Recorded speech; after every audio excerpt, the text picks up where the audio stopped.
Et nous revoilà pour la 12e émission de Bug, le podcast spécial Bong Joon-ho aujourd'hui, le cinéaste sud-coréen dont le dernier effort vient de paraître, qui s'intitule Okja. Alors je suis toujours accompagné des deux fidèles compères Seb, salut Seb. Salut Tony. Et de Bastien, salut Bastien. Hey! Comment vous allez les gars? Ça va. Écoutez, ça va. Et donc là, comme je l'ai annoncé en préambule, on fait une spéciale Bong Joon-ho, un cinéaste qu'on affectionne particulièrement chez Bug, on peut le dire. On va faire une émission un petit peu particulière, on va faire par ordre chronologique sa carrière. Donc on va commencer par son premier long métrage à être sorti en Occident, c'est-à-dire Barking Dogs Never Bites, si je ne m'abuse. Ensuite on enchaînera avec Memories of Murder, The Host, Mother, Snowpiercer, et on terminera donc par Okja qui est sorti cette semaine sur Netflix. Les garçons, vous êtes prêts? Ouais. Une petite précision pour nos amis auditeurs quand même, qui ne savent pas qui est Bong Joon-ho et qui ne voient pas trop à quoi il ressemble. Moi, je leur propose, pour visualiser un peu le personnage, c'est d'imaginer Laurent Voulzy, mais en version coréen. Ou Jean-Vincent Placé c'est ce que j'allais dire. avec de la barbe. Oui, j'allais dire plutôt placé, ouais, effectivement. Il y a quelque chose comme ça. Voilà, vous aurez une idée de quoi il ressemble physiquement. Donc, les garçons, on y va. Je vais quand même rappeler vite fait pour nos auditeurs, s'il y en a des nouveaux, que nous sommes sur Twitter à l'arrobase Bug le podcast, que je suis aussi sur Twitter sous le compte Alphonse Dadek, que Seb c'est Grumpy Seb, et que Bastien n'est toujours pas sur ce réseau social. Donc voilà, par contre, on te sent très actif sur Instagram et sur Snapchat, n'est-ce pas? Absolument. Donc écoutez, c'est parti, et c'est Seb qui commence. Tu vas nous parler de Barking Dog parce que tu es le seul d'entre nous à l'avoir vu. Voilà, et on va faire assez vite. Je pense que certains premiers films méritent le coup d'œil pour comprendre exactement la carrière d'un réalisateur. Parfois, il faut éviter pour deux raisons. La première raison, c'est que si tu as vu les autres films du réalisateur, revenir en arrière, c'est complètement inutile. Ou si tu ne connais pas le réalisateur, ça te donnera pas forcément envie de voir le reste de la filmographie. Et Barking Dogs, c'est un peu ça. C'est assez raté, pas très intéressant, et je vais même oser le dire, carrément nul. Je l'ai vu il y a pas si longtemps, genre 2 ou 3 semaines, et je l'ai déjà assez vite oublié. En gros, t'as un mec qui bute des chiens, et t'as 2 autres gars qui vont essayer de choper le tueur de chiens. Et voilà, et je m'en fous complètement. Donc voilà, c'est que si t'as vu aucun film de Bong Joon-ho et que tu te décides de commencer par le premier, t'auras pas forcément envie d'aller voir la suite, et je t'en voudrais pas. Et si vous avez déjà vu les autres, ça sert à rien de revenir en arrière, parce que c'est une perte de temps absolue. Je comprends pas exactement le délire du film. Voilà, c'est ni drôle ni intéressant. Je trouve ça extrêmement chiant. Ce qui est quand même bizarre, c'est que le film a bénéficié d'une sortie dans nos contrées, alors que effectivement, après c'est une sortie qui a été faite en catimini. Je crois qu'il y a juste une édition DVD qui a été vite épuisée et qu'on trouve maintenant à un prix assez élevé sur le net. Et après, il a un peu bénéficié du bouche à oreille suite à la sortie de Memories of Murder et après The Host, mais ouais, effectivement, c'est quand même curieux qu'il ait pu bénéficier à l'époque d'une sortie salle. Ou alors, je sais plus si chronologiquement il est sorti après Memories of Murder. C'est peut-être possible aussi, ça. Je me souviens plus, mais il a quand même eu sa chance dans nos salles. Ouais. Donc, pour conclure. C'est un peu l'exact opposé de Chronos de Guillermo del Toro. Je trouve pas que Chronos soit particulièrement réussi, je trouve même un peu pénible à regarder, mais toutes les obsessions de Del Toro et tout ce qu'il va mettre dans sa filmographie ensuite se trouve déjà dans ce film. Donc je trouve que pour le coup, même si je suis pas très fan de Chronos, voire même pas du tout finalement, je trouve qu'il mérite vraiment le coup d'œil pour comprendre vraiment Guillermo del Toro. Là pour Barking Dog, j'ai du mal vraiment à le placer dans la filmographie du mec. D'accord. Ouais, parce que c'est vrai pour continuer l'analogie avec Chronos, c'est vrai qu'on retrouverait déjà toutes les obsessions de Del Toro qu'on verra après dans la suite de sa filmo. Et donc là, dans Barking Dog, c'est pas du tout le cas. Il n'y a pas des personnages un peu décalés ou quoi que ce soit. C'est pas du tout ce genre de truc. Si, tout y est, mais en raté. En complètement foiré, quoi. Ou alors, le mec qui est inexpérimenté, qui fait son premier film et qui derrière se plante complètement, ça peut arriver. Moi j'ai lu des gens dire que c'était très intéressant, mais je pense aussi qu'il y a le côté fanboy du réalisateur qui veut absolument pas dire du mal du réalisateur qu'il aime, donc il va défendre un truc qu'il n'aime pas vraiment. Ouais, oui, il y a un peu plus d'indulgence, ouais. Ok. Bon, bah du coup, on va tout de suite passer au premier chef-d'œuvre de sa carrière, si vous n'y voyez pas d'inconvénient. Ouais. Donc c'est Memories of Murder. C'est sorti en 2004, si je ne m'abuse. 2003, non? 2003 ou 2004 peut-être, effectivement. Bah là pour le coup, notre ami Bong Joon-ho s'est attaqué au polar et à un fait divers réel, si je me trompe pas, qui s'est passé en Corée sur un serial killer qui, si je ne m'abuse, n'a jamais été attrapé, c'est ça? Exactement. Voilà. Et Bastien, Bastien, tu l'as vu aussi, on est tous les trois à l'avoir vu, donc on va pouvoir un peu en parler vite fait. Et dans quelles conditions vous l'avez vu, les gars, si vous vous en souvenez? Vous l'avez vu longtemps après sa sortie ou pas, ou qu'est-ce que vous en aviez pensé à l'époque quand vous l'avez vu, quoi? Moi je l'ai vu au début des années 2010 à peu près, donc assez en retard.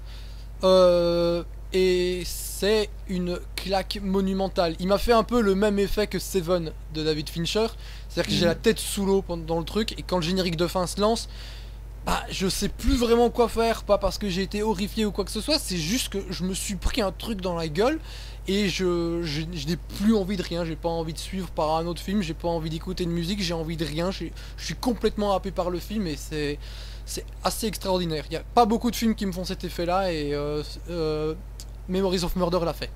Ouais, c'est vrai que pour le coup, moi, voilà, pour ma situation, moi je l'ai découvert en DVD à sa sortie en France.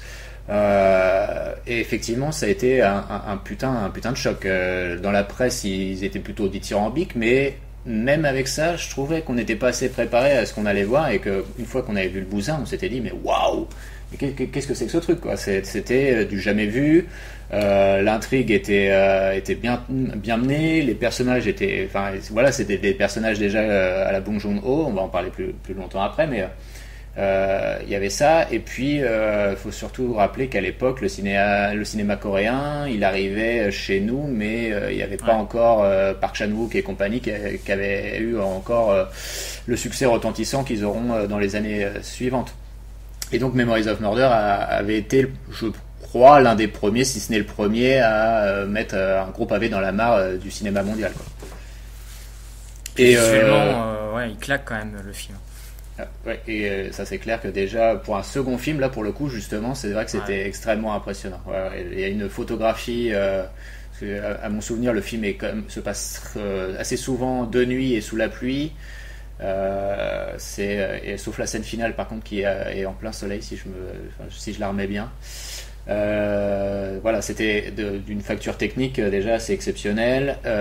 Les personnages, voilà, du coup on va en parler tout de suite, c'était assez dingue, et même clairement du très peu vu.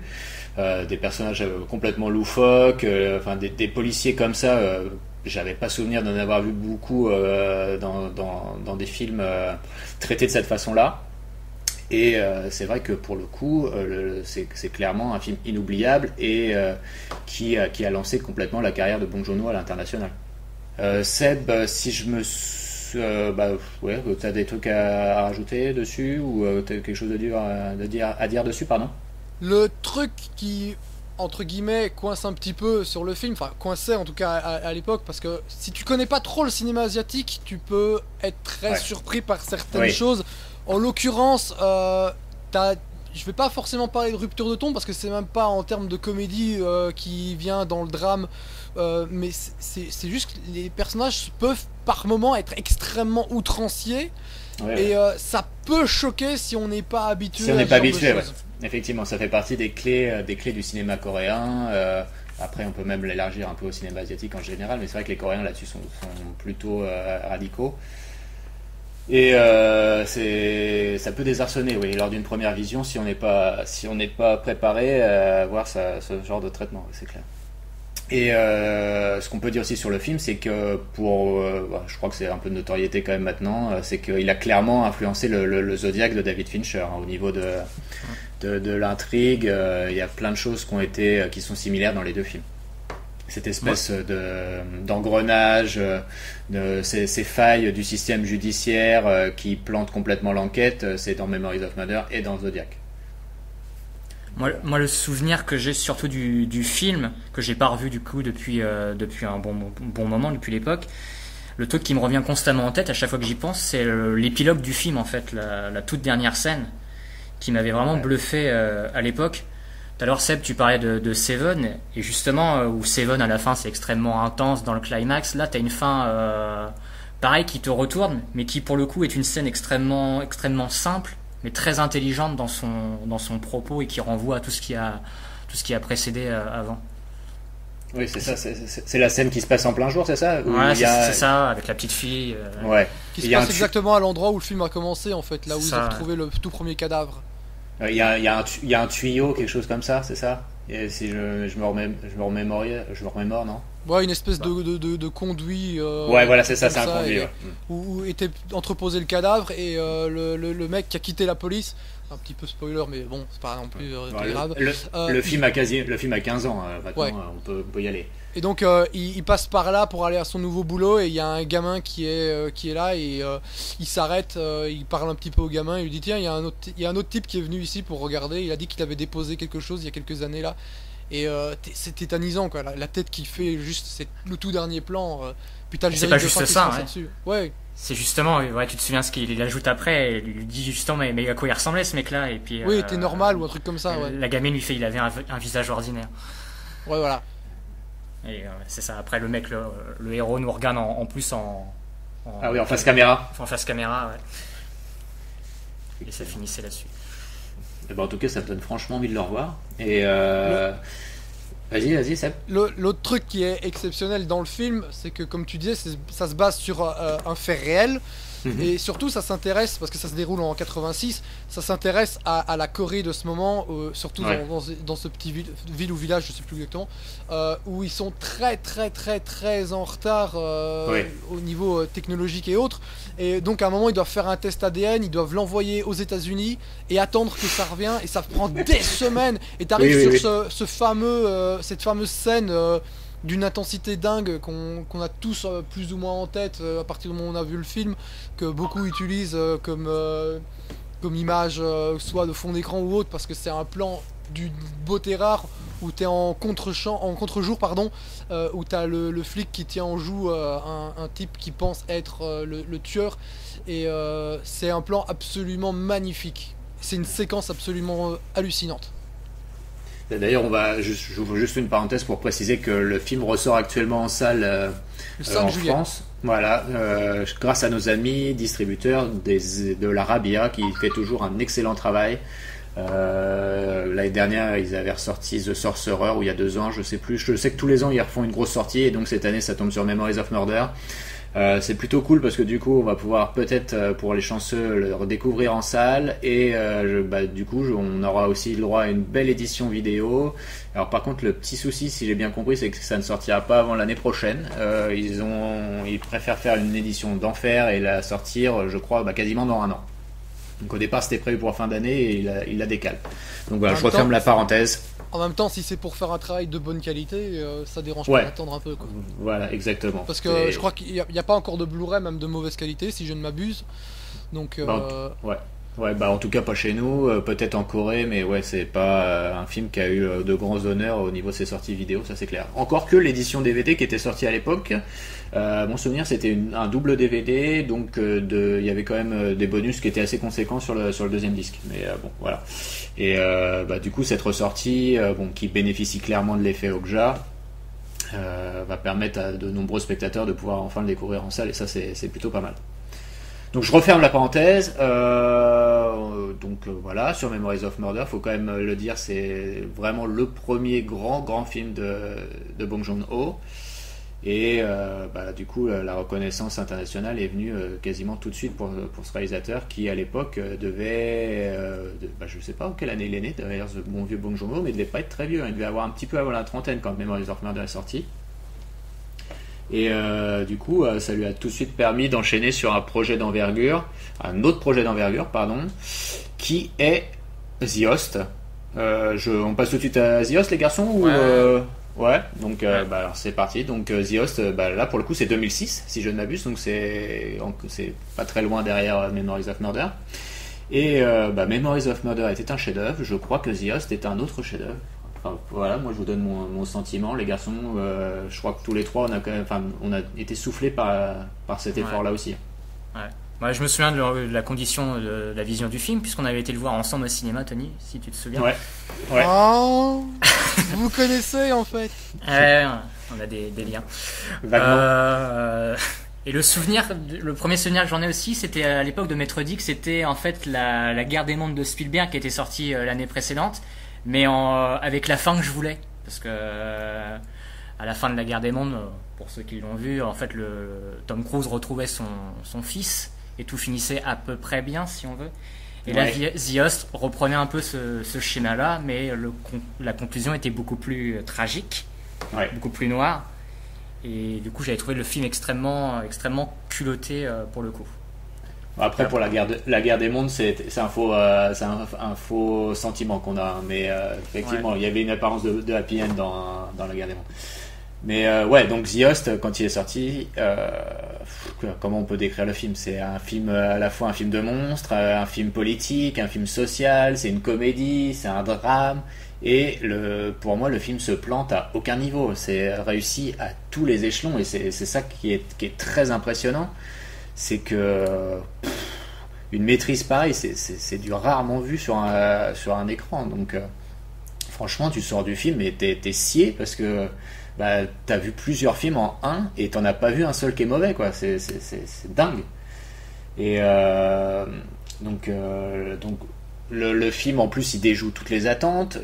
Comme c'est un film de monstre, on peut s'attendre à ce que, comme la plupart du temps, le monstre apparaisse au bout de 20-30 minutes. Et non, Bong Joon-ho, il y va, direct au bout de 5 minutes, on le voit, le monstre est sous toutes les coutures, il n'y a pas de souci. Et l'intro, elle est incroyable de toute façon du film. Enfin, je crois que c'est la 3e séquence, mais parce que tu as 2 séquences d'avant où on voit un peu la jeunesse de comment le monstre est arrivé. Exactement. Et la 3e séquence, il te balance le monstre, et c'est la séquence, elle est incroyable parce que t'es dans un peu un quotidien dans le monde réel, et t'as le fantastique qui s'immisce dans le truc. Ouais. Et je me souviens que en plus t'as des ralentis qui sont faits, et moi je déteste les ralentis, et là pour le coup c'est magnifique comment c'est filmé. Là, les Asiatiques ils savent vraiment faire ça, les ralentis, je trouve. Et du coup la créature qui arrive avec toute cette foule qui part dans tous les sens, ça c'est vraiment une scène qui reste pour moi très importante. En plus, c'est une séquence qui est quand même assez longue, ça doit faire quasiment une bobine, elle doit taper dans les un quart d'heure, et c'est une maestria folle. T'as la présentation de tous les personnages qui est faite, t'as la présentation du monstre, t'as le décor qui est planté. Enfin, franchement, c'est hyper balèze, et après tout le film il baisse pas d'un ton. Il doit faire un petit peu moins de 2 heures ou 2 heures, et c'est pieds au plancher quasiment tout le temps, et c'est d'une finesse et d'une intelligence dingue. Enfin, moi sur celui-là je suis dithyrambique, parce que pour moi c'est clairement un des meilleurs films de la décennie 2000, et si ce n'est le meilleur. Franchement, il y en a pas beaucoup qui sont au-dessus. Donc voilà. C'est marrant d'ailleurs, j'en reparlerai tout à l'heure quand on évoquera Okja, mais les 2 films ont pas mal de points communs. Ouais. Donc Seb, pour toi, The Host?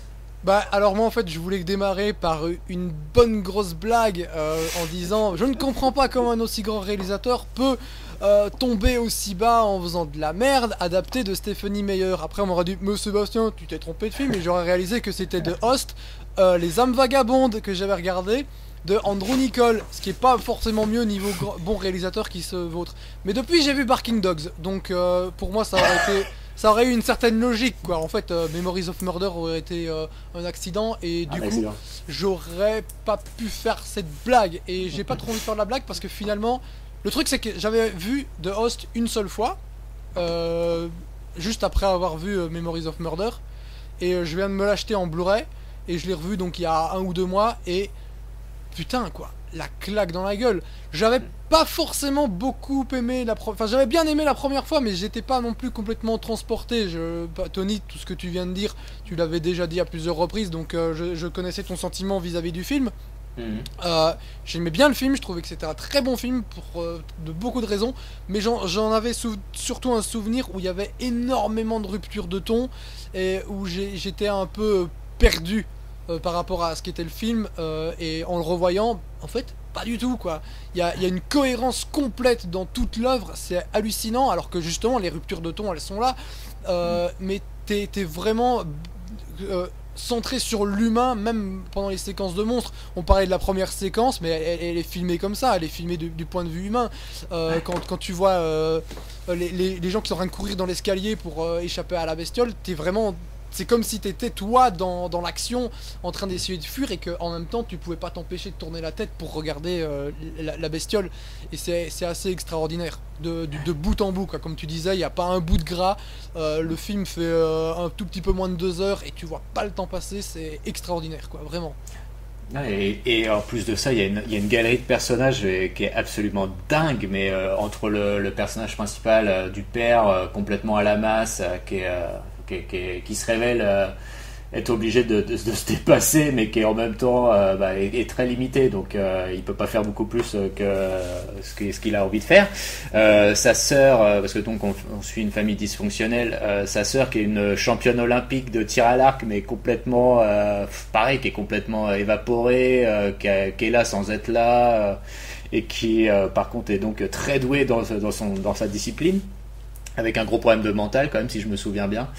Il y a le frangin qui lui est l'étudiant engagé politiquement, qui est très très énervé. T'as la petite fille qui elle est un peu le seul personnage à peu près normal de la famille, qui est kidnappé au début du film par le monstre. Et il y a le grand-père qu'on voit, et qui est le patriarche de la famille, qui essaye tant bien que mal de tenir tout ce monde debout, et voilà. Et franchement, cette galerie de personnages, pour moi, elle est inoubliable. La famille elle est à mourir de rire, et en même temps, elle est profondément tragique. Voilà, moi je suis amoureux de ce film, au-delà du raisonnable, et donc du coup, je n'y vois rien de négatif. Mais si pour ceux qui ne l'ont pas vu, foncez, franchement vous allez prendre un pied dingue, et vous serez pas de sitôt, vous n'en reverrez pas un de la même qualité, ou alors vous aurez beaucoup de chance. Je parlais de l'outranciérité qu'il pouvait y avoir dans Memories of Murder, et c'est ça qu'en fait qui était surtout dans mon souvenir. Dans The Host, t'en as une bonne grosse, bien violente, où t'as les personnages qui débarquent là où il y a une espèce d'hôtel réservé, oui. Il y a plein de photos de tous les gens qui ont été tués par le monstre, et d'un coup il se jette par terre et il commence à pousser des hurlements, il pleure, et on tape sur le sol. Et en fait, c'est ça que j'avais surtout en tête. Et c'est juste une séquence qui dure même pas 1 minute. Et après, c'est complètement disparu. Mais c'est là, et c'était le truc qui me restait vraiment en tête, où je me disais, oula les mecs, qu'est-ce que vous êtes en train de me faire? Donc, faut quand même se le taper, quoi. Il faut se faire à l'idée que ça existe, que c'est très asiatique dans la manière de faire, mais ça gêne pas plus que ça. Même si ça m'était resté en tête, le fait d'avoir revu le film me fait comprendre que j'avais un très mauvais souvenir d'une scène qui n'est pas si mauvaise que ça. C'est très quoi.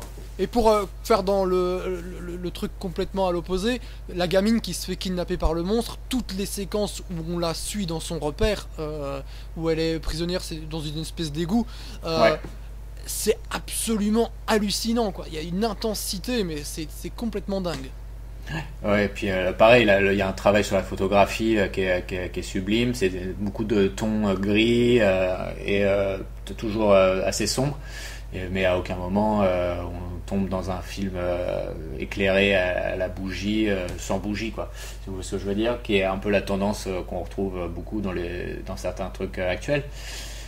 Mais là, techniquement pareil, c'est du boulot solide, les effets spéciaux. Alors à mon souvenir, je crois que Weta donc avait fini le job. C'était The Orphanage qui avait commencé, et ils avaient pas lâché l'affaire, mais ils avaient été aidés par Weta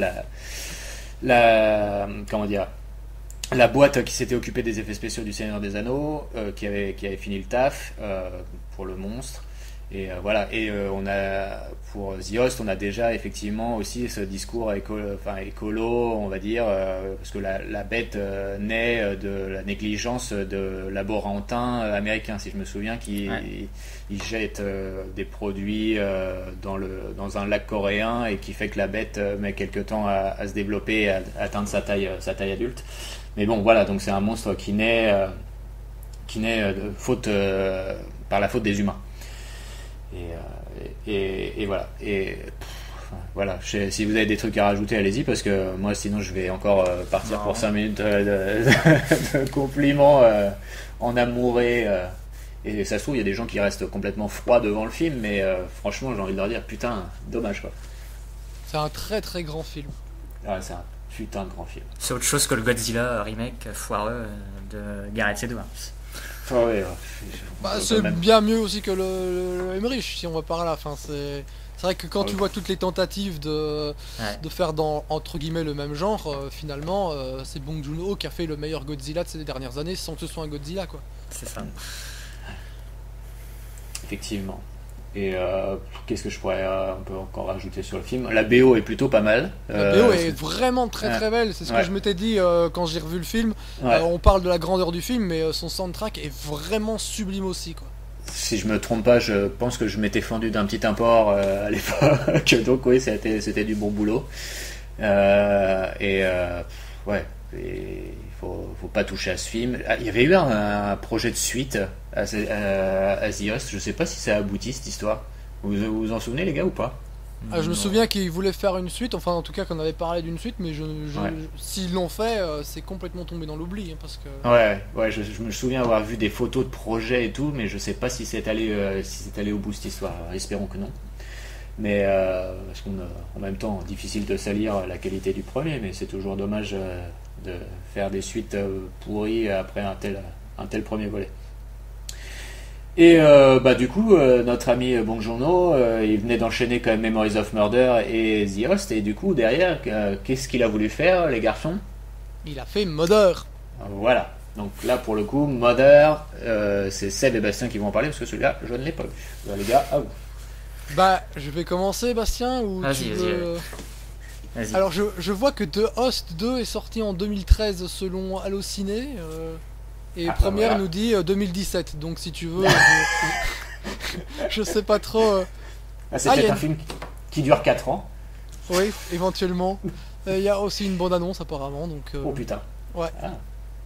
Ouais, je vois The Host 2, on s'en mêle un peu les tentacules, filmhorreur.com. Ouais, non, ça existe vraiment, donc c'est sorti. Ah putain. Ouais. Maintenant, le problème, c'est que je vais le voir, moi. Je sens que j'ai pas trop envie de le voir. Donc, on revient sur Mother. Je peux pas dire que c'est un mauvais film, parce que c'est pas le cas. Ça a beaucoup de qualité, en tout cas, déjà en termes de mise en scène. Bong Joon-ho a beaucoup trop de talent pour que je puisse dire ça, mais le problème c'est que le film, j'en ai strictement rien à foutre. En fait, il est à l'image de son générique. Son générique, c'est la fameuse Mother du titre, qui est dans un champ et qui commence à danser pendant 3 minutes. Et je m'en cogne. Donc pour l'histoire, c'est une mère qui a un enfant qui est handicapé mental, et il est accusé de meurtre, et donc elle va le défendre par tous les moyens, et est-ce qu'il l'a fait ou est-ce qu'il l'a pas fait? C'est la grande question que pose le film, et je m'en tamponne un tout petit peu jusqu'à sa dernière demi-heure que je trouve plutôt bien, qui m'intéresse déjà beaucoup plus en tout cas, mais le mal est fait, quoi. C'est-à-dire que sur 2h10, j'ai lâché l'affaire, quoi. J'en ai un peu plus rien à foutre. Maintenant, je pourrais vous spoiler pourquoi j'ai trouvé cette dernière demi-heure intéressante, mais voilà. C'est un beau dressage de portrait, c'est pas très joli ce que je viens de dire. Ouais, mais ça passe. C'est très porté sur l'humain pour le coup, sans monstre, sans enquête policière, enfin à proprement parler, puisqu'il y en a quand même une, mine de rien. Mais j'en ai pas trop grand chose à foutre. J'ai très envie d'aimer le film, tu vois, mais j'arrive pas à accrocher. Je l'ai vu 2 fois et à chaque fois c'est pareil, quoi. Je me réveille sur la dernière demi-heure, un petit peu, pas trop non plus, mais ça coince, et ça m'ennuie. Et je crois c'est bizarre, c'est que bizarrement c'est un peu le parent pauvre de la filmo aussi de Bong Joon-ho, parce que celui-là il est sorti, à mon avis ils l'ont mal sorti en France. Et pareil, après dans ces sorties vidéo, on a eu le droit à un pauvre DVD et jamais d'édition léchée avec ne serait-ce que Blu-ray ou quoi que ce soit. Ça a été, c'est pour ça que j'ai l'impression que le film a un peu aussi été saboté, alors que Bong Joon-ho sortait quand même de deux gros succès critiques, quoi. Bastien, toi qui as vu le film. Ouais, mais je suis un peu comme toi, j'en ai extrêmement peu de souvenirs en fait, alors que je l'ai vu il n'y a pas si longtemps que ça. Mais en fait, le gros souci du film pour moi, c'est que celui-ci est vraiment ancré dans la culture coréenne. Et c'était beaucoup moins accessible pour nous occidentaux, je trouvais, de rentrer dedans. Et c'est ça peut-être qui nous a un petit peu freiné. Mais après, le film était quand même assez intéressant à voir. Le combat d'une mère, c'est qui va vraiment aller au bout du truc, quoi. C'est pour ça que j'hésite à spoiler, en fait. Mais on est moins dans le film de genre que c'est un drame humain, surtout. C'est ça, ouais. Mais est-ce qu'on retrouve aussi justement ce mélange de comédie, de drame, c'est aussi quelque chose qu'on retrouve dans Mother. Ouais, c'est la marque de fabrique du mec, donc c'est ça, c'est aussi, que... Mais ça passe pas forcément très bien. Enfin, comme disait Bastien, on n'est pas dans le film de genre, on est plus dans le drame humain. Et justement, je pense que ce qui me fait aimer le reste, moi, c'est justement le film de genre qui fait que je m'intéresse à l'humain, qui vient soulever un peu le propos du reste. Ici, c'est vraiment centré sur les personnages. C'est vraiment le film à hauteur d'homme. Enfin, The Host est déjà à hauteur d'homme, mais il y a le monstre derrière. Là, il y a un enfant handicapé. Ouais, c'est ça. Bon, du coup, on va passer tout de suite à son projet suivant. Alors, par contre, oui, il y a quand même eu une petite parenthèse dans cette carrière de Bong Joon-ho qu'on ne va pas évoquer, je pense. Il a réalisé le segment d'un film à sketch, où il y avait Léo Scarax à mon souvenir et un troisième cinéaste, je crois, dont j'ai oublié l'identité. Et Bong Joon-ho, lui, avait tourné un segment sur Tokyo. Et voilà, donc ça fait partie d'un film à sketch dont j'ai oublié le nom aussi, j'ai mal fait mon taf. Mais bon, voilà. Et on va tout de suite donc enchaîner sur le projet qui suit Mother. Et donc c'est Snowpiercer, le transpersonnage, qui est sorti en 2013, quelque chose comme ça. Ouais. Et donc entre Mother et le transpersonnage, il y a quand même eu au moins 4 ans, je crois, 4 ou 5 ans. Et c'est l'adaptation d'une BD française, si je ne me trompe, qui a le même nom. Et là, c'est pareil, on l'a vu tous les trois et on va pouvoir en parler un petit peu plus longuement. Je sais que Seb est un grand fan du film, Bastien et moi aussi, mais que c'est surtout toi, Seb, je pense, qui l'apprécie le plus. On va faire simple. Pour moi, de ces 20 dernières années, les deux plus grands films sont ex aequo Les Fils de l'Homme d'Alfonso Cuarón et Snowpiercer. Pour moi, Snowpiercer, c'est le chef-d'œuvre absolu de Bong Joon-ho. C'est ce que je dirais sur Okja, que j'adore, mais son seul petit défaut finalement, c'est qu'il arrive derrière Snowpiercer. Il faut savoir que Bong Joon-ho, moi j'ai une relation assez simple avec lui. La première fois j'aime bien, la deuxième fois j'adore et la troisième je vénère. Il s'avère que Snowpiercer, je l'ai vu 4 fois. Et c'est toujours une claque dans la gueule, quoi. C'est hallucinant à quel point je peux de plus en plus aimer ce film alors que maintenant je le connais par cœur. C'est incroyable. Faut savoir que c'est une adaptation extrêmement libre de la BD. D'ailleurs, j'ai acheté une édition collector du film qui contenait la BD. Je l'ai découvert donc l'année dernière seulement. Et je suis pas spécialement très fan.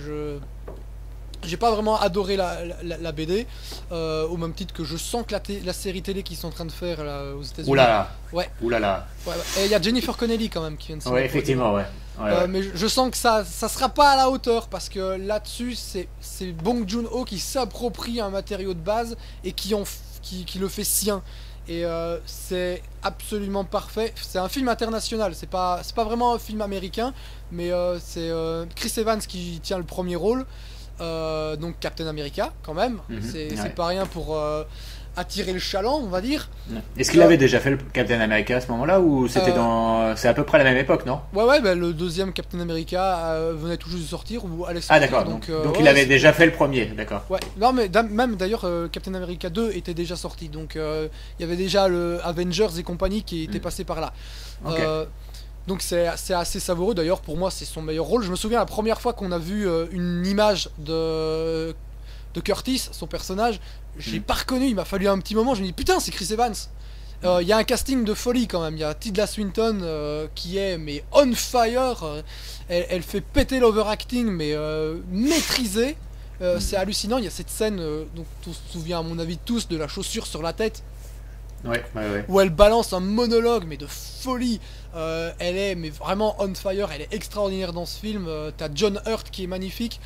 Et d'ailleurs, je vais sans spoiler parce que c'est vraiment pas le genre de film où j'ai envie de vous révéler quoi que ce soit, je veux que les gens le découvrent. Il y a un truc dans la BD qui est repris dans le film, et dans la BD ça apparaît comme ça, c'est juste un dialogue au milieu des autres et tu te dis ah ouais d'accord. Dans le film c'est vraiment amené intelligemment, c'est l'explication en fait pourquoi Curtis a une cicatrice sur le bras, si vous vous souvenez bien. Et c'est un moment mais bouleversant humainement pour le personnage et en même temps absolument horrifiant par rapport au monde dans lequel ils vivent.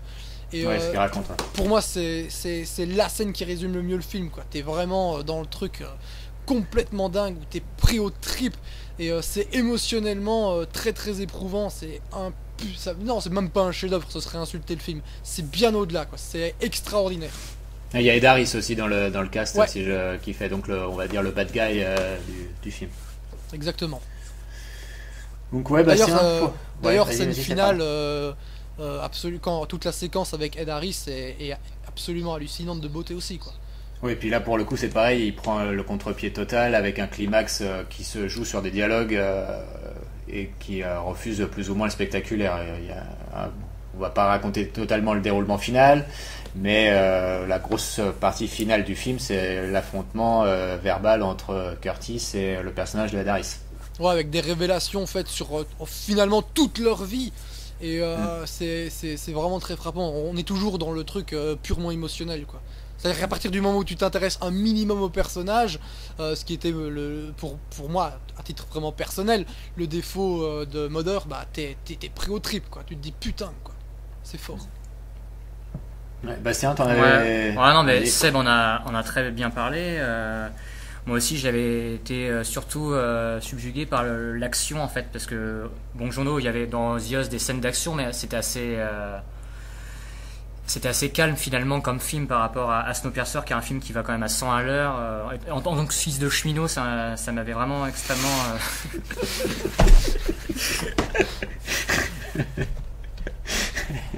C'est un film qui est pas reconnu à sa juste valeur, surtout je trouve, parce qu'on n'en parle pas souvent dans les tops tout ça de la décennie ou de ces dernières années. Alors que c'est un film qui te surprend constamment par ce qui est proposé. En plus, on n'a pas l'habitude de voir ça. C'est un film assez divertissant, on peut le dire, un peu blockbuster, et c'est un film extrêmement intelligent dans le propos. Et ça c'est quelque chose qu'on ne voit plus forcément de nos jours. Et c'est pour ça que moi je rapproche le film souvent de ce que Paul Verhoeven faisait à une époque. Et je trouve que d'ailleurs Verhoeven et Bong Joon-ho ont beaucoup de points communs dans leur carrière. J'y reviendrai peut-être après avec Okja, où justement c'est des mecs qui ont essayé d'arriver dans le système américain, de le dynamiter de l'intérieur en faisant des films divertissants et en apportant un propos beaucoup plus intelligent qu'il n'y paraît. Un peu comme Louis Leterrier. Absolument. Transporteur 2 est très bien, hein, il est très très amusant ce film. Non mais je tape dessus alors que c'est certainement le moins mauvais de l'écurie Besson, mais bon bref. Mais ouais, voyez-le. Effectivement. Transporteur 2 tu veux dire. Ouais, aussi. Ouais, l'autre truc que je vais rajouter, parce que par rapport à l'histoire, c'est un truc entre guillemets très simple de lutte des classes. C'est-à-dire que l'humanité a été frappée par une nouvelle ère glaciaire et il y a ce fameux transpersonnage qui contient le dernier bastion de l'humanité. C'est un train de je ne sais pas combien de mètres mais extraordinairement long qui tourne autour du monde sans cesse. Et donc tu démarres le film avec les gens qui sont en queue de train et qui sont donc les pauvres finalement et qui vont décider de se rebeller et de remonter tout le train pour arriver. Et donc à chaque fois que tu arrives dans un nouveau wagon, tu découvres la société actuelle finalement, et c'est assez extraordinaire quoi. Et oui, c'est ça, c'est... Vas-y. Non, vas-y. Non, j'allais dire justement que c'était aussi ça qui faisait que le film était extrêmement divertissant et très ludique. C'est que vu que le schéma du film suit la remontée d'un train, ça s'apparente plus ou moins à une construction de jeu vidéo avec le passage d'un niveau à chaque fois et des univers différents. Si je me trompe pas, il y a une école, il y a un aquarium. Enfin voilà, c'est toujours chaque wagon correspond à un décor différent. Et donc les personnages vont remonter jusqu'à la tête du train pour affronter, on va dire, les cerveaux de cette histoire. Et vas-y. Non, j'allais dire. Et donc du coup ça permet aux spectateurs d'être accrochés parce que voilà, il y avait un peu aussi cette caractéristique dans un autre film coréen qui a très bien marché l'année dernière, donc Le Dernier Train pour Busan, avec pareil la remontée de wagon en wagon. Et c'est marrant d'ailleurs, j'avais pas pensé à ça avant. Mais bon, bref, c'est là-dessus que tout le sel du film se fait, c'est que c'est linéaire et en même temps ça reste jamais ennuyeux parce que c'est très varié. Ouais, moi j'allais donc ajouter que il y a un truc, sans jamais réussir à être frustrant et en étant très intelligent dans ce qu'il fait, c'est qu'il ne développe pas les autres wagons finalement. Tu découvres une société et de wagon en wagon tu découvres quelque chose de nouveau sans que jamais ce ne soit complètement développé, sans qu'on t'explique, sans qu'on, tu vois, tu pourrais faire 10 minutes de dialogue pour dire alors nous ici on vit comme ça parce que t'as pas ça. Il n'y a pas besoin. Ouais, il n'y a pas besoin, et surtout il y a le génie de ne pas être frustrant finalement, parce que ça pourrait l'être. Et c'est là-dessus peut-être le seul point qui pourrait être intéressant sur la série télé, ce serait de développer tout cet univers. Le problème c'est que je pense pas qu'il y ait des génies au tel niveau que ceux qui ont travaillé sur le film qui vont être sur la série pour te développer quelque chose comme ça. Donc ce serait... Mais ça pourrait être super intéressant justement de baser la série là-dessus plutôt que de refaire la même histoire finalement. À mon avis, oui, c'est une piste qui est possible qu'il soit explorée plus tard. À mon avis, cette histoire de chaque épisode correspondra à un wagon, à mon avis, ils ont dû y penser. Parce qu'ils ont comme d'ailleurs, c'est pour ça que je citais les Fils de l'Homme, il y a vraiment tout un univers qui est développé autour, quoi. Donc ils ont pensé à tout, enfin j'imagine, un peu comme Cowboy Bebop d'ailleurs, pour parler d'un autre chef-d'œuvre asiatique. Il y a tout un univers qui est développé, mais qu'on ne mentionne quasiment pas. Et c'est assez extraordinaire de penser tellement ton sujet et de le connaître sur le bout des doigts et d'arriver de te balancer le truc et sans que ça n'apparaisse trop gros, trop lourd à digérer finalement. Et moi je me souviens aussi qu'il y a des purs moments de cinéma dans le film, et je vais en citer un pour être plus précis. Donc le train, tu l'as mentionné Seb, est extrêmement long, et à un moment le train fait une sorte de boucle où il est engagé dans un virage, et il y a deux tueurs qui sont face à face et donc qui se tirent dessus. Et du coup alors qu'ils sont tous les deux dans le même train, et grâce à la longueur du train ils peuvent se tirer dessus parce que le train fait un virage, et c'est filmé si je me trompe pas, c'est filmé quand même très western, et voilà, c'est quelque chose, moi je le trouve absolument jouissif dans le film parce que ça s'intègre extrêmement bien. Et puis on prend son pied parce que Bong Joon-ho il y va, quoi, il se fait plaisir et il nous fait plaisir, quoi. Clairement, d'ailleurs, le côté western, c'était déjà présent sur Memories of Murder, les séquences dans la fameuse plaine où est retrouvé le premier cadavre. T'es complètement là-dedans, quoi. C'est du pur western. Ouais, c'est ça. C'est qu'il est très coréen, Bong Joon-ho, et en même temps, il est très influencé par tout un pan du cinéma occidental. Et on va peut-être aussi en parler peut-être un peu après. Donc voilà, Snowpiercer, je suis pas aussi dithyrambique que toi Seb, je le trouve un peu plus faiblard que The Host par exemple, mais Hérésie, ça reste quand même un putain de bon film, oui. Ça, c'est sûr que si tous les divertissements grand public pouvaient être de cette qualité, ça serait plutôt pas mal.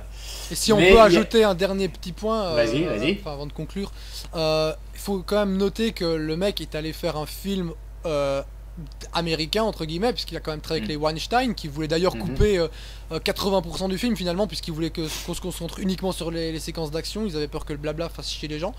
C'est un peu des tocards. Mais il faut noter quand même que Bong Joon-ho, c'est un des très rares réalisateurs asiatiques à être parvenu à aller à Hollywood et réussir à faire quelque chose de grande qualité.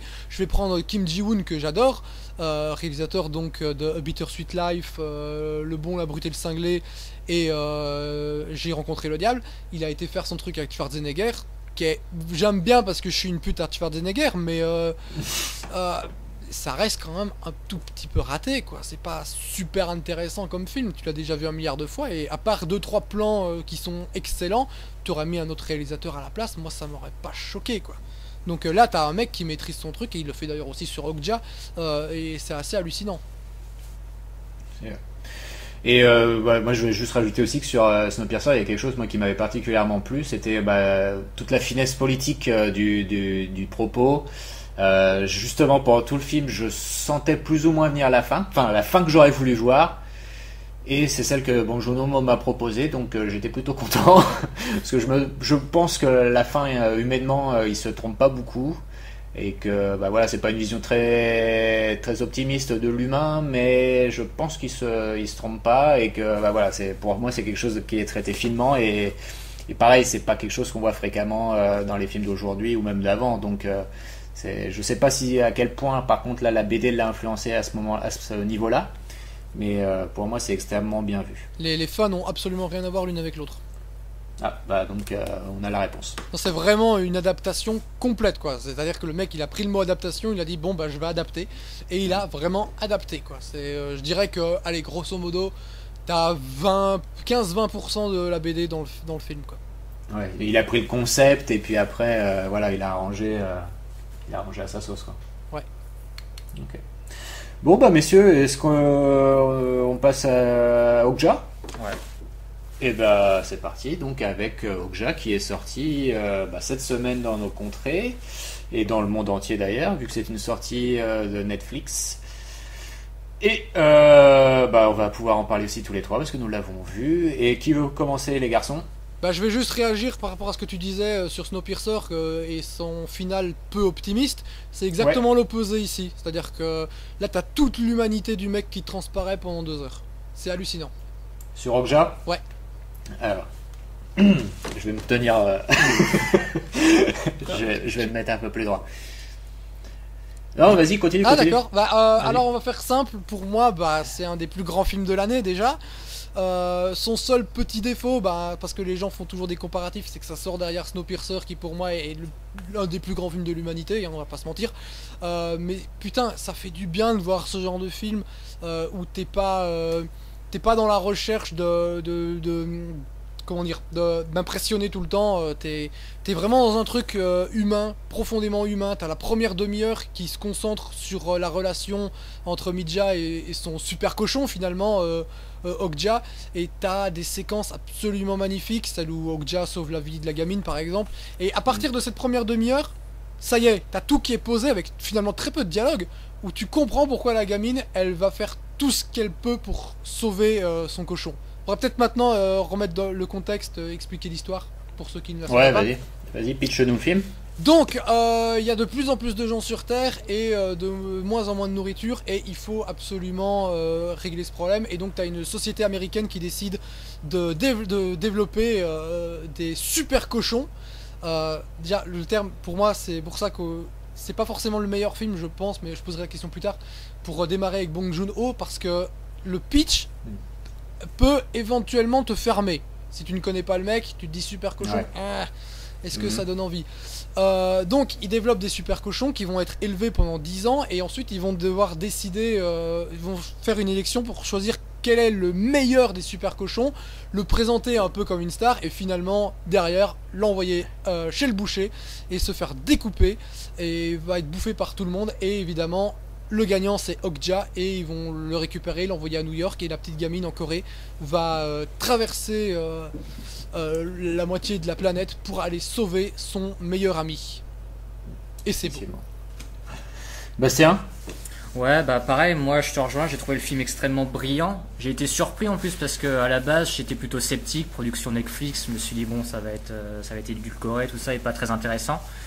Et au contraire déjà c'est culotté d'avoir été chercher quand même un réal coréen pour faire en plus un film à plusieurs langues. Parce que quand on sait que les Américains ont horreur des sous-titres, il y a quand même des passages en coréen, donc c'est... Beaucoup. Ouais, c'est assez fort. Après, j'ai trouvé qu'on retrouvait bien quand même le style de Bong Joon-ho dans le film, qui même sous ses allures de film un peu de monstre pour enfants, c'est quand même bien plus que cela. On retrouve le mélange des genres, justement, avec les fameuses ruptures de ton. Tu peux avoir des touches d'humour dans des séquences a priori extrêmement sérieuses. Tu retrouves toujours ce regard critique sur toutes les institutions, hein, quelles qu'elles soient, tout le monde en prend pour son grade. Même si forcément l'entreprise qui est à la base de la production des cochons se place comme l'ennemi, le grand méchant du truc, tout n'est pas si blanc ou noir, même le groupe protecteur des animaux en prend aussi pour son grade. Hein. Le grotesque il est partout, et ça Bong Joon-ho il le retranscrit très bien, il l'a bien compris. Et c'est génial de voir ça aussi encore une fois dans un film qui est plus large public que ce qu'il a fait auparavant. Ouais. Et avec encore en plus seule la famille semble être le salutaire pour lui, avec la fin du film qui symbolise très bien encore une fois et qui fait écho à celle de The Host. C'est quasiment le même schéma avec le repas familial traditionnel coréen. Ouais. Dans The Host, on avait la famille recomposée avec le nouvel enfant, l'orphelin recueilli, très leftovers, tout ça. Mais là, c'est la même chose, mais avec le bébé cochon qui lui aussi retrouve un nouveau foyer. D'ailleurs, je me permets de te couper juste pour dire que la fameuse séquence du porcelet, c'est un des trucs les plus bouleversants que j'ai vu de ma vie. Et je pensais pas dire un jour que j'avais été bouleversé par un porcelet, quoi. Ouais. La séquence est hallucinante, quoi. Elle est déchirante. Ouais. Non mais avoue que t'as quand même eu un petit crush pour Britney Spears dans les années 2000. Donc au niveau porcelet... En effet, c'est vrai. Je dois l'avouer. Non mais donc justement Bastien, tu parlais de comparaison entre The Host et Okja.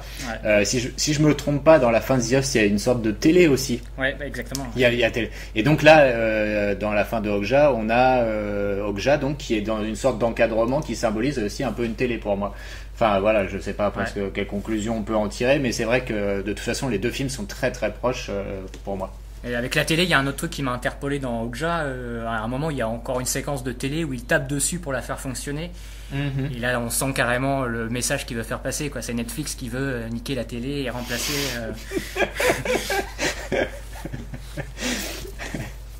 On va pas revenir sur cette polémique à la mort moelleux parce que. Ouais. Mais après, du coup, la fin de Okja est quand même moins dramatique que celle de The Host. Mais le fond n'en reste pas moins totalement sombre et désabusé pour moi. Ah oui, complètement. Parce que la fin, quand même, c'est la séquence qui précède la scène finale, j'avais les boules et même dans d'autres séquences. Alors que à la base, le sujet m'interpelle pas plus que ça. Hein. De toute façon, même le lendemain, j'ai mangé mon steak haché surgelé. Oui, d'ailleurs, c'est ça. C'est-à-dire que c'est pas un film pro-vegan comme certains ont envie de le comprendre. Ça n'a absolument rien à voir. Je pense que il y a peut-être un petit peu de ça dans la tête de Bong Joon-ho, mais fondamentalement, il est pas en train de te faire un film où on te dit il faut arrêter de manger de la viande, les gars. Ça, c'est le délire des autres qui regardent le truc. Parce que moi, j'ai envie de dire heureusement, on est en 2017. Enfin, je veux dire, quand t'es une personne sensée, tu sais déjà tout ça. Ouais, moi je m'en fous, je bouffe toujours autant de viande qu'avant. Ouais, moi aussi, pareil. Non mais voilà, c'est complètement moi aussi, mais c'est pour ça que je suis du coup si Bastien tu permets, je vais reprendre la balle. Et du coup moi je vais annoncer d'emblée que pour moi c'est probablement le film le plus faible de Bong Joon-ho que j'ai vu. Après voilà, faut rester relatif. Le plus faible film de Bong Joon-ho sera toujours meilleur que les 3/4 de la production actuelle, mais j'ai pas été embarqué plus que ça. J'ai beaucoup aimé la première partie du film en Corée. Beaucoup moins le restant du film. Après la dernière partie du film qui est là pour le coup est une grosse rupture. Oui, parce que c'est très dramatique et que oui effectivement on est un peu remué au niveau de l'estomac. Mais alors déjà il y a un truc que j'ai pas trop sur lequel j'ai un peu de réticence, c'est que Bong Joon-ho maintenant il fait du Bong Joon-ho. Et vous allez me dire, bah voilà, tous les grands auteurs refont toujours le même film et compagnie, ouais, blablabla, je suis d'accord avec ça. Sauf que là, du coup, vu que son style est très marqué à Bong Joon-ho, on voit les choses arriver et on sait que les personnages sont ambivalents et compagnie. Il n'y a pas de souci là-dessus, je peux très bien l'accepter, c'est comme ça qu'est la vie. Sauf que du coup, on perd un peu en intérêt de l'histoire, on perd un petit peu en intérêt au niveau des personnages, parce que voilà, je parle de mon ressenti, je voyais les trucs un petit peu arriver. Il y a ça sur lequel je suis pas complètement convaincu. L'autre truc, c'est que je suis pas non plus très convaincu par l'intérêt de certaines choses. Par exemple, le personnage de Giancarlo Esposito, je veux bien qu'on m'explique à quoi il sert. Parce que clairement, pour moi, il ne sert à rien. Je veux dire, il ne serait pas dans le film, ça ne changerait rien. Enfin, bon, à moins que. Le personnage de Jack Gyllenhaal, je l'aime bien. Je le trouve assez terrifiant dans une séquence particulière. Je ne dévoilerai pas pour pas spoiler pour ceux qui n'ont pas encore vu le film. Il est très bon. Mais c'est pareil, il tombe un peu comme une mouche au milieu d'un bol de lait, si vous voyez ce que je veux dire. Bon gros cabotinage, hein. Oui, mais le personnage s'y prête très bien. Ouais. Il est plutôt traité honnêtement, je dirais. Mais après, je sais pas, il y a plein d'autres trucs qui m'ont gêné. Tilda Swinton, pareil, elle cabotine à fond les ballons. L'intelligence du propos est là, mais ça casse pas trois pattes à un canard, parce que comme je le disais, en 2017, quand t'es un peu sensé, tu sais très bien comment ça se passe. Après, voilà, c'est un conte pour enfants, je me fais pas d'illusions, et même au niveau de sa mise en scène, j'ai pas retrouvé ce que je trouvais d'habitude dans ses autres films. J'ai pas une séquence où je me suis dit, oh putain, l'enfoiré, là, il me fait décoller, quoi. Toute la séquence de l'autoroute quand même, où ça finit dans les petites boutiques à Séoul, elle est incroyable, toute cette séquence de 15 minutes. Ouais. Parce que prendre la gamine dans la gueule pour son cochon, je trouve ça hallucinant, quoi. J'étais vraiment scotché, moi. Quand elle saute sur le camion et tout, putain.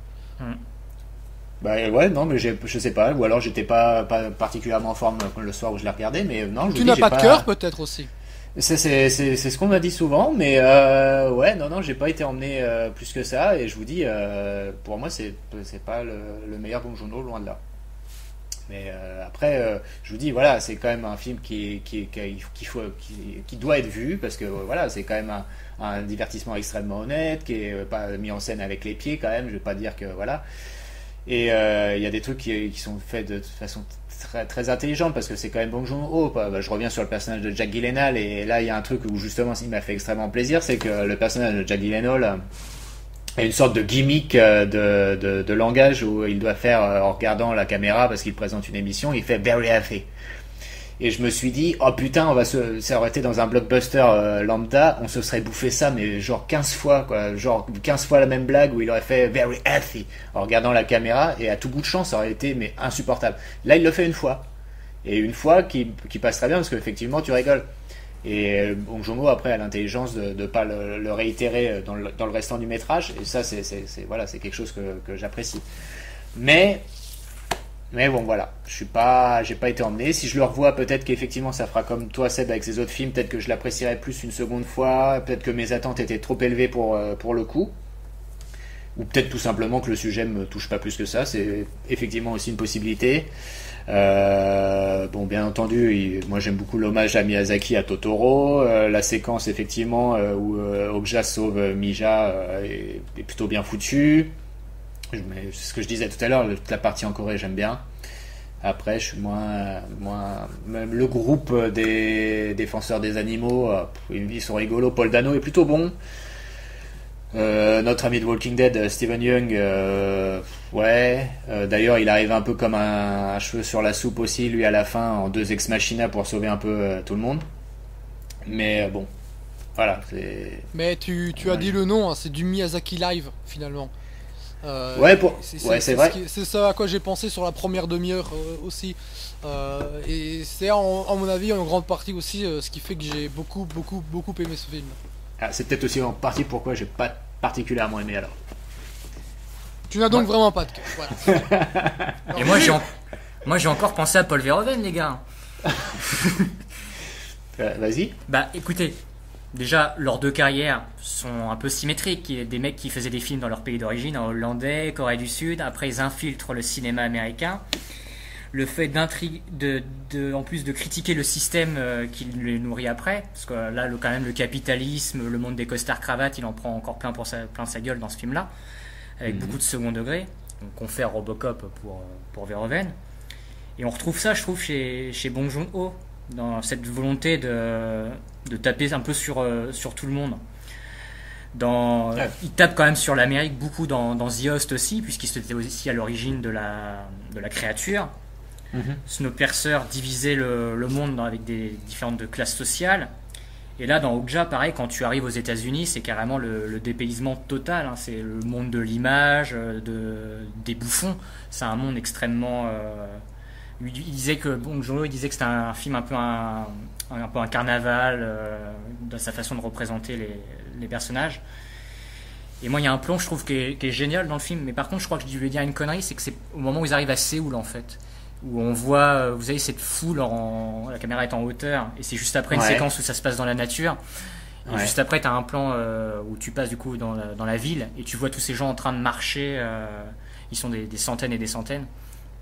Et tu vois bien du coup cette différence des deux mondes. D'accord, ouais, c'est pour ça, parce que moi j'ai pas eu trop cette impression-là en regardant Roger. Mais oui, c'est plutôt à mon avis au niveau du décalage entre la partie qui se passe à la campagne et la partie qui se passe après, la partie citadine, où effectivement d'abord à Séoul et après aux États-Unis. Effectivement. Et du coup, la question qui se pose aussi, c'est est-ce que c'est vraiment un film pour enfants, puisque le film quand même a des séquences assez dures, violentes.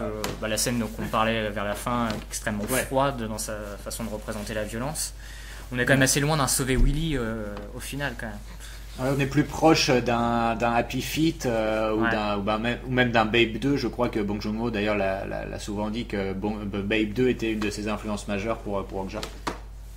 Ouais, il y a une vraie cruauté humaine derrière tout ça, et ça fait partie de la séquence tétanisante qui est déchirante du truc, quoi. C'est qu'il te plante vraiment le décor. Moi, en fait, le truc que j'ai trouvé très fort, c'est que souvent je me disais, on pourrait être à la fin du film au bout d'une heure, et puis au bout d'une heure et demie, je me dis, on pourrait à nouveau être à la fin du film, et à chaque fois, il relance la machine intelligemment, et il m'emmène toujours quelque part où finalement, il y a une vraie logique, il n'y a pas de surprise entre guillemets, et pourtant je le vois pas forcément venir. Pour moi, la gamine, elle va sauver son super cochon, et dès qu'elle le retrouve, ça devrait entre guillemets être la fin, et finalement non, il arrive à aller quelque part d'autre, et j'ai trouvé ça absolument brillant pour tenir le truc sur 2 heures.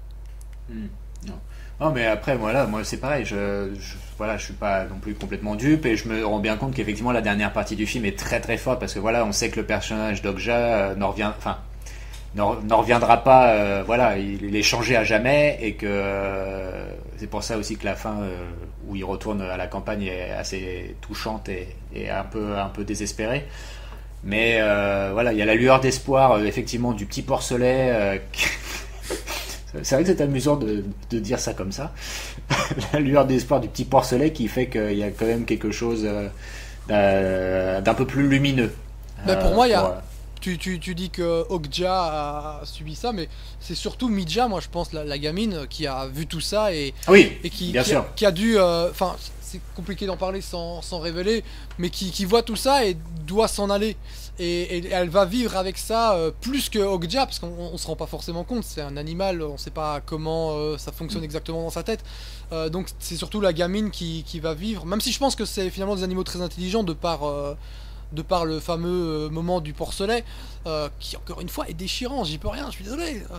Mais c'est une très belle scène, Mais c'est très très étrange, c'est pour ça que je disais que je sais pas si c'est le film le plus accessible de par son pitch, pour les gens qui n'auraient jamais vu un film de Bong Joon-ho.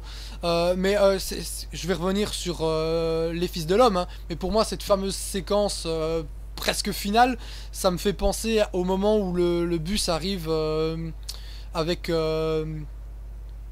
dans Les Fils de l'Homme avec Clive Owen et la meuf qui est sur le point d'accoucher, et qu'ils emmènent entre guillemets sa gardienne, je sais pas exactement comment l'appeler, et qu'ils se sont séparés, enfin en tout cas elle accepte de finir dans un camp de prisonniers pour sauver, voilà. la meuf. Et j'ai vraiment l'impression, moi, de pouvoir mettre les deux scènes côte à côte et de me dire, émotionnellement parlant, sur ce que ça représente par rapport au monde, c'est pareil, quoi. C'est au même niveau pour moi. Ah, c'est sûr. Non, mais d'ailleurs, je me trouve, enfin, c'est bizarre que je sois un peu le seul à être un peu plus nuancé sur le film, mais je sais pas. Tant que je me plante peut-être, ou effectivement je n'ai pas de cœur. Mais... Bah après moi, je suis quelqu'un dans la vie très cynique. Je disais tout à l'heure, je bouffe de la viande alors que je suis conscient de ce genre de problème. Ça me dérange absolument pas, je m'en fous. À partir du moment où tu me racontes dans un film, il y a des choses dont je me fous complètement dans la vie qui vont me toucher différemment parce que tu vas m'intéresser à des personnages. C'est vraiment l'humain qui emporte le truc. C'est ce que je disais à propos du problème de modeur que j'ai. Moi j'ai besoin que tu me mettes quelque chose autour et puis derrière il y a l'humain qui va transporter tout ça. Et dans Okja j'ai ça, quoi. C'est-à-dire que finalement, tu citais Happy Feet, c'est ça. Happy Feet 2, au début du film, ils sont en train de faire des claquettes. Et normalement, ils sont censés faire des claquettes sur de la glace. C'est logique. Sauf que là, il y a une fine couche d'eau. Et ça devrait pas être là. Et c'est comme ça, sans aucun discours.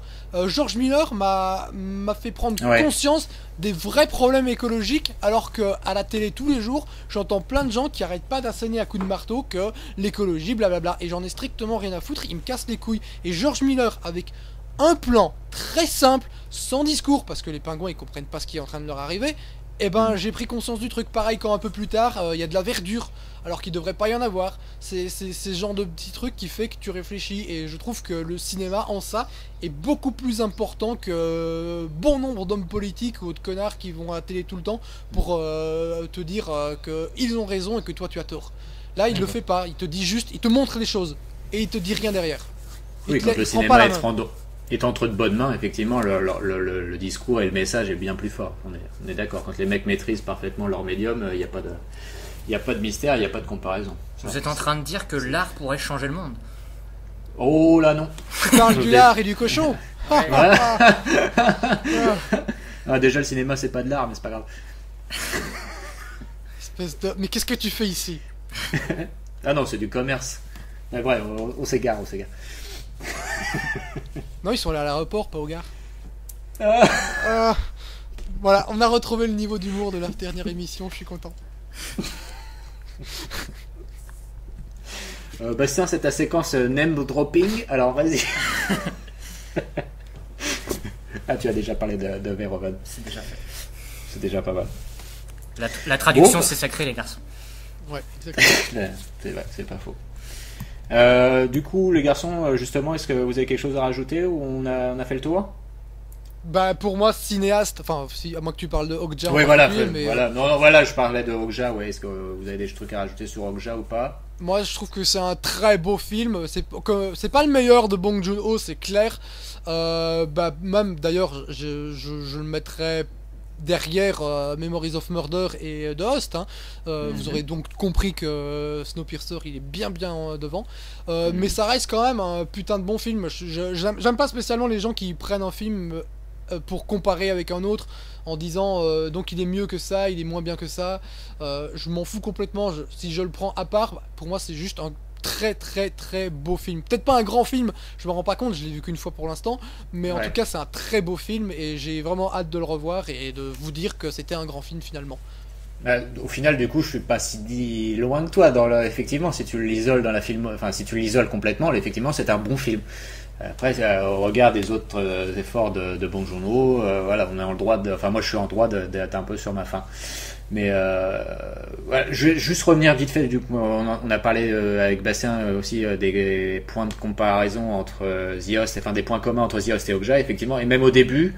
Dans The Host, on a la naissance du monstre avec voilà, et là c'est pareil, on a la partie avec Tilda Swinton qui raconte tout le développement des cochons et compagnie, et paf, après direct on a la séquence qui doit faire quasiment une bobine aussi avec Okja et Mija qui sont à la campagne coréenne, où on voit complètement leur relation qui est étroite, et c'était au niveau du schéma, c'est quelque chose qui est très proche de The Host, où on avait effectivement là aussi la naissance du monstre, et après on avait un quart d'heure où présentation des personnages, du monstre et compagnie, et avec des fins qui sont aussi un peu miroirs. Et c'est vrai que les deux films ont pas mal de points communs à ce niveau-là. D'ailleurs, pour rebondir sur ce que disait Bastien, qui n'était pas super rassuré par le sujet, moi, c'est après avoir vu la bande-annonce, j'étais pas trop sûr par rapport à Okja. J'avais peur de ne pas adhérer au truc, et finalement, dès les premières minutes du film, dès qu'il apparaît, mais je suis complètement à fond amoureux de ce truc-là, quoi. D'ailleurs, c'est quelque chose qui m'a marqué. Je sais pas si vous avez eu le même ressenti, c'est que j'ai eu l'impression qu'on voyait énormément la bête au tout début du film, genre. Voilà, toute la partie jusqu'en Corée, on la voyait beaucoup, et qu'après, on ne la voit quasiment plus du film. Alors que non, quand j'ai réfléchi, on la voit quand même assez régulièrement. Sauf que après, et c'est peut-être où je vois que Bong Joon-ho a réussi son coup, c'est que voilà, après, elle fait partie intégrante de l'histoire et qu'on fait plus attention au fait que c'est un animal en image de synthèse ou quoi que ce soit. Ah bon Donc, c'est pas un vrai cochon? je crois pas. Merde. Je crois pas. Je crois que le seul cochon qui fait à peu près le même gabarit est une cochonne, et c'est Marine Le Pen, mais ça c'est... Politique. Émission engagée. Et voilà. Et merde, s'il vous plaît les enfants, ne mélangeons pas tout. Il a réussi à la caser, bravo. Oui, merci. Oui, je vais juste vous dire, la BO j'ai bien aimé. Je ne sais pas si elle vous a marqué, mais moi je l'ai trouvé plutôt sympa, même si parfois il y avait des petits accents des Balkans. J'ai eu l'impression d'être voilà, une sorte de petite fanfare qui sortait d'un film. Je m'étais dit, musicalement, ça représente assez bien Bong Joon-ho et ses ruptures de ton. Voilà, mais moi ça m'a fait penser bizarrement à un cinéaste que j'aime pas trop, qui est Emir Kusturica, mais moi, Almodovar. Oui, je les aime pas non plus, mais ouais. Non, la BO est très très très belle, et puis d'un coup, c'est vrai que t'as cette espèce de fanfare un peu étrange qui, moi personnellement, ne m'a pas déplu, mais c'est vrai que ça fait rupture de ton musical finalement. Oui, voilà, ça fait contrepoint aussi, ouais. Bon, donc du coup, Okja, faut quand même y aller. De toute façon, Bong Joon-ho, c'est quand même un des cinéastes les plus importants de notre génération. Je crois qu'on a été clair là-dessus tout au long de l'émission. Une petite voilà. Donc si on a fini sur Okja, je vais vous demander, les garçons, vite fait, est-ce qu'on peut conclure sur Bong Joon-ho? Grand cinéaste, hein, on l'a dit. Ouais. Le mec dont j'attends le prochain film avec grande hâte, parce que je sais que même si si je n'aime pas spécialement le film, il y aura au moins une grande qualité derrière, qui fait que je ne pourrais pas dire que le film est mauvais, comme c'est le cas pour Mother. Donc j'ai grand cinéaste, tout simplement. Écoute, absolument d'accord avec tout ce que vous avez dit, monsieur Seb. Merci. Oui, on peut le dire, c'est pour moi, avec David Fincher, James Gray, Paul Thomas Anderson, je pense que ça fait partie des cinéastes en activité qui sont les plus doués. Et Brett Ratner. Et Brett Ratner et Louis Leterrier, qu'on citera donc une deuxième fois dans cette émission.